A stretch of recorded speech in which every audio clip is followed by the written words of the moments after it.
Welcome back to this week's episode of The Locker Room. I'm your host, Jake Homan. The guests I have with me today, I have Juliana Dreschel over here on my right, and we have Justin Lindler, our former host of The Locker Room for seasons 1 through 2. Yes, sir. Glad to have you back on the show, Justin. Yes, a little weird being on this side of the chair, but yeah, it's fun. Happy to be back.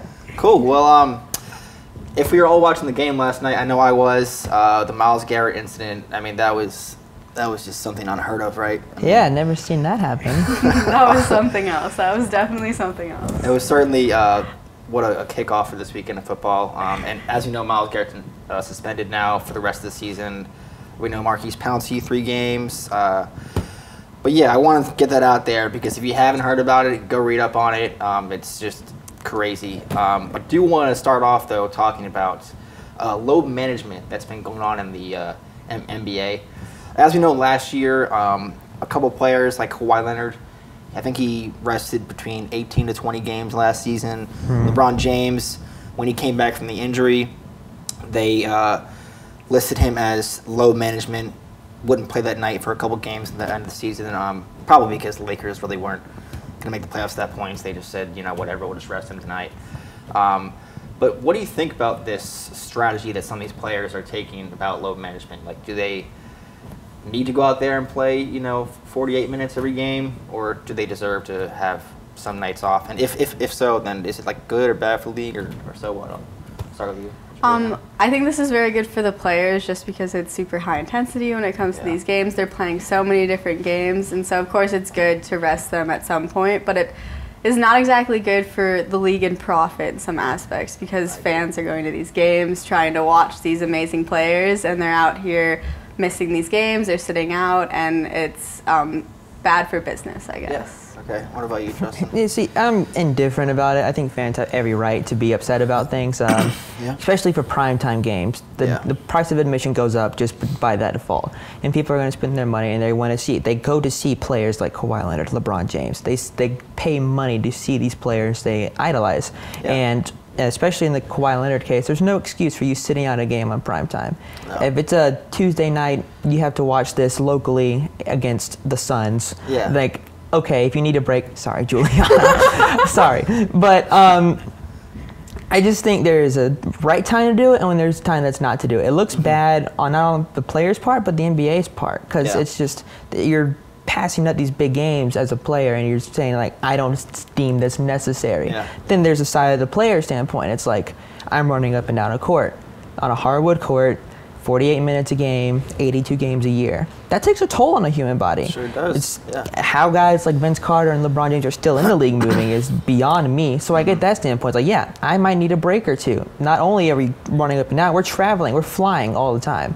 So there's the jet lag issue, and there's those stretches where teams have 4 road games in a row. So yeah, there's that time to take games off, and there's also times it's like, toughen up, man. You're being paid to play basketball. So play basketball. And one thing about that, Justin, I wanted to say, though, was what we saw last season with Kawhi. He took off about 18 to 20 games, and we know he brought home the championship for Toronto. And he probably had arguably one of the most greatest playoff postseason performances we've ever seen in basketball history. So do you think that's comes into play when you talk about load management? Because I can understand from their perspective, they want to rest up for the playoffs. But then again, even if they are a top 5 superstar in the NBA, I think everybody deserves to play, and nobody deserves the night off just because of how good they are or not, you know? Yeah, I don't know the exact games that he missed or whatnot, but it's very common for teams that are an upper seed already for the Stars to sit out those last few weeks of games. So those games, I think, are included in those 18 to 20, and it's impossible to determine, I think, how much the impact had. I think it definitely helped, but I don't know how much of a toll it had. I mean, there's that championship mentality, so he's telling himself personally, I've got to step it up. There's pros and cons to the whole load management thing. I'm personally not here for it, especially primetime games. I understand, but like, you're basically complaining about doing what you have to do, what you're being paid for. At that point, you can either don't even list it as load management, you know, just list it as like, a bruised knee or something. You know, give the fans, lie to them if you have to. Really, I think it's better than just saying, I just don't want to play today, I'm tired. like Didn't he armrest. get the audacity like, to show up in street clothes and sit on the bench? Like, are you for real?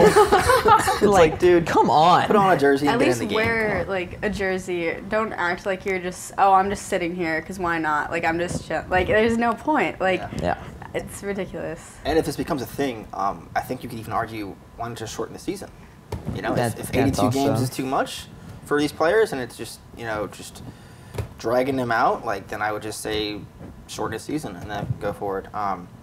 But continuing talking about players missing a lot of time, Colin Kaepernick, we know this name. He hasn't been in the league for quite some time now, about 3 years, I think, since he's been in the league. His last game was in 2016. Yeah, okay, so 3 years. But there have been reports now this past week he is going to have a workout in Atlanta, a public workout where a lot of, actually I think the number's 13 now, 13 teams. It's 11 confirmed, 2 more are being rumored. Okay. I'm going to assume 13. So let's say between 11 and 13 teams are going to investigate his workout and just see what he has to offer, if he's still eligible to be a quarterback in this league right now. What are your guys' thoughts about this, though? Do you see a good fit for him if some team reaches out to him and offers him a contract? I'll start with you, Justin. There's obviously a lot of controversy surrounding Colin Kaepernick, and there's teams that are really hesitant to sign him just for those reasons. The NFL started to ban the whole you can't kneel thing. And it's just, you're taking a risk with Colin Kaepernick. With all of that aside, I just don't think he's that great of a player. I think he can fit, like he had his run, and he had his glory days. I think that was also, 7 years ago? 6 years ago? I'm not sure. It was a while ago. So he also hasn't played a game in 3 years. I don't know how much he'll be able to contribute. I think there are teams in need of quarterbacks. I'm not going to tell you there's not, but there's also an NFL draft. And there's also other free agents that guys have played in the NFL.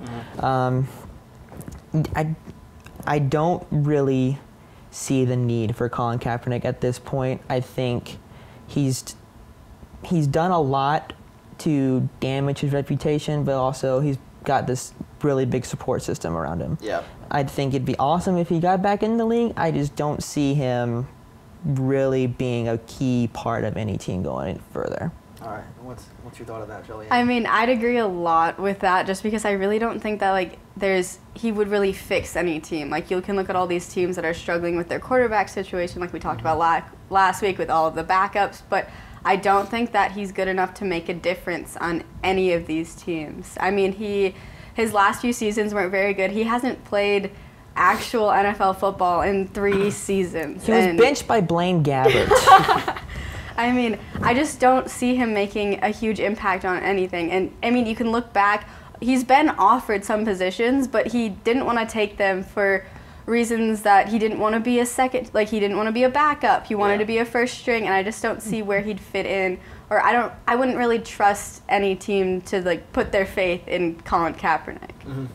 I have to agree to disagree with you guys. I do feel that, necessarily there might not be a right fit for him, but you could argue about that with any player. I think it's worth arguing about how he does deserve a spot just on some roster in the NFL.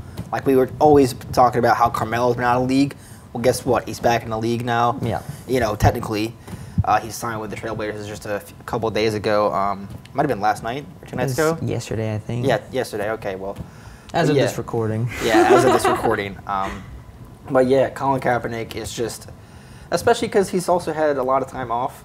So he's either going to be really rusty or he's going to be really fresh, because I don't know what he's been doing every day. I would hope that he's still competing and working out and staying in shape for an opportunity that he's been waiting for a long time now. I'll get that this Saturday.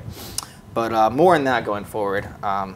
What I do want to transfer over to is the NFL picks of the week this week. We're entering week 11. And our first game of the week we want to talk about is actually a very, very competitive one between the Houston Texans and the Baltimore Ravens. This one will be 1 p.m. Eastern. This will be in Baltimore. This will be the first matchup we've seen between Deshaun Watson and Lamar Jackson, dating back to their college years in 2016. And that was a heck of a game. So if this week's game is anything like this one, we're definitely in for an exciting one. But I'll start with you, Justin. Who do you got in this one? I really like the Ravens. I'll admit I did not think Lamar Jackson would be doing the things he's doing now. Yeah. I thought he's another scrambling quarterback. He's another guy that's just going to end up hurting himself, but he's really putting those naysayers, including me, he's silencing critics like me. I think he's doing great, an actual MVP candidate for this year. Yeah. I think Deshaun Watson is also a very impressive quarterback. This will be an offensive explosion. Should be a shootout. Yeah, I do think the Ravens will win. Having the home field really helps. Okay, and what about you, Juliana? I have to agree with your pick on the Ravens, but I just think that this is going to be a great game. I can't wait to watch these two outstanding quarterbacks. They're two of my favorite quarterbacks to watch in the NFL, and it's just going to be such a great offensive game. And the Texans are good, but the Ravens are better, and they've been better. So I feel like Lamar Jackson will take this win, and especially being at home, that it'll be a win for the Ravens. I'm going to have to disagree with both of you guys. I'm going to go with Houston on this one. I do agree with you, though. I do say the Ravens have a better team, but the better team doesn't always win football games. You know, some things can go one team's way and the others it can't. So that might be a deciding factor here. But I also think that how Lamar Jackson's kind of overshadowing Deshaun right now in the MVP race. I think this Sunday we'll see Deshaun might even make a leap over him because I think he is just as good, if not better, than Lamar Jackson. Lamar did look like a better quarterback, though, back in their college game. But I think Houston coming off a bye right now, they have a lot going forward for them, and this would be a huge win for them if they could pick it up. They beat Kansas City. They beat Mahomes. So, and Lamar didn't. Lamar did not. I definitely could see Deshaun Watson pulling this one off, and I do. So, our next game of the week, we have a rematch of Super Bowl 52. We have the Patriots coming into Lincoln Financial Field, taking on the Philadelphia Eagles. Who you got this one, Juliana? I think that this is a very obvious pick here. I mean, the Patriots are coming off a bye, and the week before they had a loss. And Bill Belichick with the New England Patriots after a loss and having an entire extra week to prepare for this game is unstoppable. I mean, the Patriots aren't going to lose after getting beat by the Baltimore Ravens 2 weeks ago. So I think that this is an easy win for the Patriots. All right, and what's your take, Justin? Yeah, New England. All the reasons you stated. I mean, especially that coming off the bye week, they're fresh, they're ready to go, and there's just going to be that bit of vengeance inside of the Patriots. They're going to want to erase that memory. I don't think the Eagles are going to go down without a fight, though. It'll be close, but I do think New England will pull out of it. Yeah, I'm going to make it a clean sweep here, guys. I'm going to go with Patriots as well.